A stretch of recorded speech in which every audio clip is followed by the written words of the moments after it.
नमस्कार दोस्तों।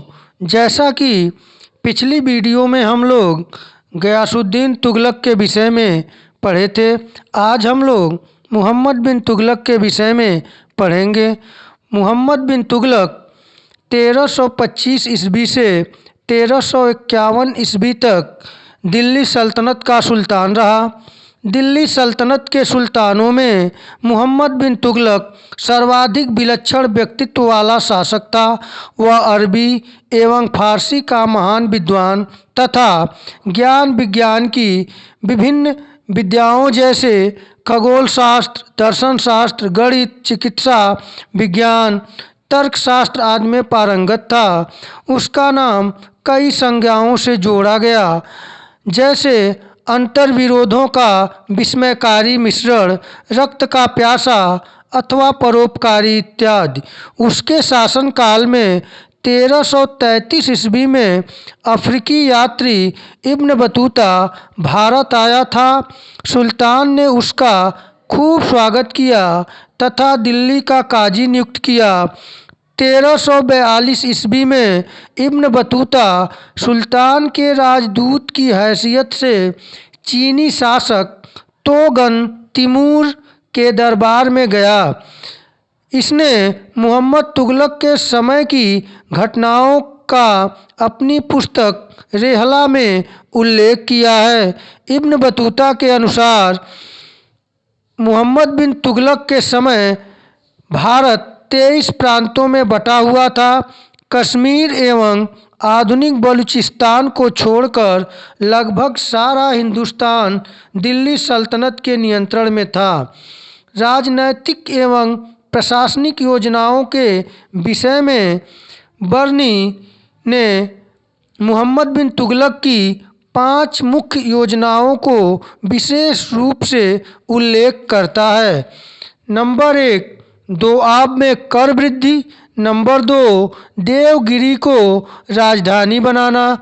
नंबर 3, सांकेतिक मुद्रा जारी करना। और 4, खुरासान पर आक्रमण। और उसका अंतिम 5वां, कराचील अभियान। कुछ विद्वानों के अनुसार ट्रांसआक्सियाना के मंगोल शासक तरमासरीन 1327 ईस्वी के आक्रमण को रोकने में सुल्तान विफल रहा और अंततः उसे धन देकर वापस भेजा। सुल्तान के कुछ मंगोल अफसरों को सरकारी नौकरियां दी गई तथा तरमासरीन ने मैत्रीपूर्ण संबंध स्थापित किया। सुल्तान की सर्वाधिक विवादास्पद योजना दिल्ली से देवगिरी में राजधानी परिवर्तन था। 1327 ईस्वी में राजधानी परिवर्तन से पूर्व देवगिरी को दौलताबाद नाम दिया गया। इसामी लिखता है कि सुल्तान खूनी एवं रक्त पिपासु था। वह दिल्ली वासियों को दंडित करना चाहता था क्योंकि वे लोग सुल्तान के महल में गालियों वाले पत्र भेजते थे। बर्नी के अनुसार चूंकि देवगिरी साम्राज्य के केंद्र में स्थित था तथा सभी दिशाओं में एक जैसी दूरी थी, अतः इसे नई राजधानी के लिए चुना गया। देवगिरी दौलताबाद मुस्लिम संस्कृति का केंद्र था। इसी स्थान पर बहमनी राज्य का विकास हुआ। देवगिरी को कुबतुल इस्लाम भी कहा गया। सुल्तान ने सांकेतिक मुद्रा का प्रचलन 1330 ईस्वी अत्यधिक विशाल सेना रखने के उद्देश्य से किया था, क्योंकि लगातार दूसरे राज्यों को जीतने की सुल्तान की योजना, साथ ही उदारता, दानशीलता जो सुल्तान के स्वभाव का हिस्सा बन चुकी थी के कारण राजकोष रिक्त हो गया था। उसने तांबे तथा इससे मिश्रित कांसे के सिक्के जारी किए। बर्नी के अनुसार खजाने में धन की कमी और साम्राज्य विस्तार की नीति को कार्य रूप में परिणत करने के कारण मोहम्मद बिन तुगलक को सांकेतिक मुद्रा चलानी पड़ी। मोहम्मद ने अपने पूर्ववर्ती चीन के मंगोल शासक कुबैले खां द्वारा चलाए गए कागज के सिक्के तथा फारस के शासक गैताखू द्वारा इसी तरह के एक प्रयोग से उत्साहित होकर सांकेतिक मुद्रा जारी करने को तैयार हुआ। सांकेतिक मुद्रा का अर्थ था चांदी के टके के स्थान पर कांसे के टके का प्रचलन। कांसे के टके का मूल्य चांदी के टके के समतुल्य रखा गया। आधुनिक इतिहासकारों के अनुसार अंतर्राष्ट्रीय बाजारों में चांदी के अभाव के कारण इसका मूल्य बढ़ गया, जिससे लोगों ने इसका भंडारण शुरू कर दिया। खुरासान अभियान तरमाशरीन के साथ मैत्री का परिणाम था। कहा जाता है कि त्रिमैत्री संगठन मोहम्मद बिन तुगलक, तरमाशरीन तथा मिस्र के सुल्तान भी खुरासान के सुल्तान अबू सैयद के विरुद्ध बनाया गया था। किंतु जब सुल्तान की सेना तैयार हुई तो ट्रांसआक्सियाना में राजनीतिक परिवर्तन होने के कारण तरमाशरीन को शासक पद से हटा दिया गया। इस प्रकार यह अभियान कभी भी सफल न हो सका। बर्नी के अनुसार इस सैनिक अभियान के लिए 3,70,000 सैनिकों की विशाल सेना खड़ी की गई और सैनिकों को पूरे 1 वर्ष का अग्रिम वेतन प्रदान किया गया। उसके पश्चात मोहम्मद बिन तुगलक ने कराचील का सैनिक अभियान किया। उसकी योजना यह थी कि वह विजय प्राप्त करके कराचील को अपने राज्य में मिलाएगा, परंतु उसकी यह योजना विनाशकारी सिद्ध हुई। कराचील की तुलना हिमालय प्रदेश में कांगड़ा के पर्वतीय प्रदेश के साथ की गई है। तिब्बत की सर्दी और बर्फीले तूफान में सुल्तान की लगभग संपूर्ण सेना मारी गई। जो सैनिक इस प्राकृतिक आपदाओं से बच गए वे प्लेग में मारे गए। द्वाब में कर वृद्धि की योजना को सुल्तान ने अपने शासन के अंतिम दिनों में क्रियान्वित किया था। संभवतः द्वाब में लगान वृद्धि को इस कारण लागू किया गया था क्योंकि यह सुल्तान का सर्वाधिक उपजाऊ क्षेत्र था। द्वाब में कर वृद्धि 1/10 से 1/20 के बीच थी। उपज का 50% लगान के रूप में तय किया गया, किंतु दुर्भाग्य से जिस वर्ष वृद्धि हुई उस वर्ष अकाल और तदुपरांत प्लेग की महामारी फैल गई। इस संकटापन्न स्थिति में सुल्तान ने कृषकों को सहायता प्रदान करने के लिए केंद्र में कृषि विभाग दीवाने अमीर कोही की स्थापना की। अकाल राहत संहिता तैयार करवाई। सिंचाई के लिए सैकड़ों कुएं खुदवाए तथा अकालग्रस्त कृषकों को कृषि ऋण तकावी प्रदान की गई। सुल्तान की पहली और सफल योजना राजधानी में परिवर्तन तथा अंतिम 5वीं योजना द्वाब में कर वृद्धि थी। अब आइए देखते हैं मोहम्मद बिन तुगलक के समय में हुए विद्रोह। मोहम्मद बिन तुगलक के समय सबसे अधिक 34 विद्रोह हुए, जिसमें 27 विद्रोह अकेले दक्षिण भारत में हुए। उसके काल में प्रमुख विद्रोह हैं दक्षिण में बहाउद्दीन गुरसप्य, मुल्तान में बहराम किसलू तथा बंगाल में गयासुद्दीन आदि।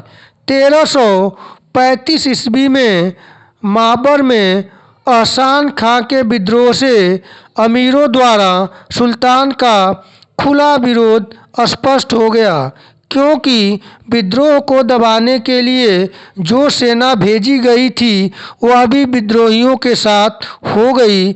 मोहम्मद बिन तुगलक के जीवन काल में ही संपूर्ण दक्षिण भारत स्वतंत्र हो गया और दक्षिण में तुगलक साम्राज्य के अस्थिअवशेष पर 3 स्वतंत्र राज्यों विजयनगर साम्राज्य, बहमनी साम्राज्य और मदुरा की सल्तनत स्थापित हुई।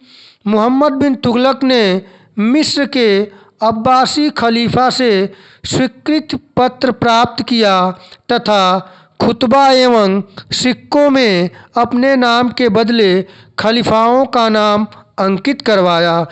उसने अपने सिक्कों पर अल सुल्तान जिल्ली अल्लाह, सुल्तान ईश्वर की छाया है, ईश्वर सुल्तान का समर्थक है आदि वाक्यों को अंकित करवाया। उलेमाओं का विरोध मोहम्मद बिन तुगलक के लिए परेशानी का कारण बना, इसलिए सुल्तान द्वारा खलीफा के प्रति सम्मान दिखाना तथा अब्बासी खलीफा से मान्यता प्राप्त करना इस वर्ग से राजनीतिक लाभ लेना था।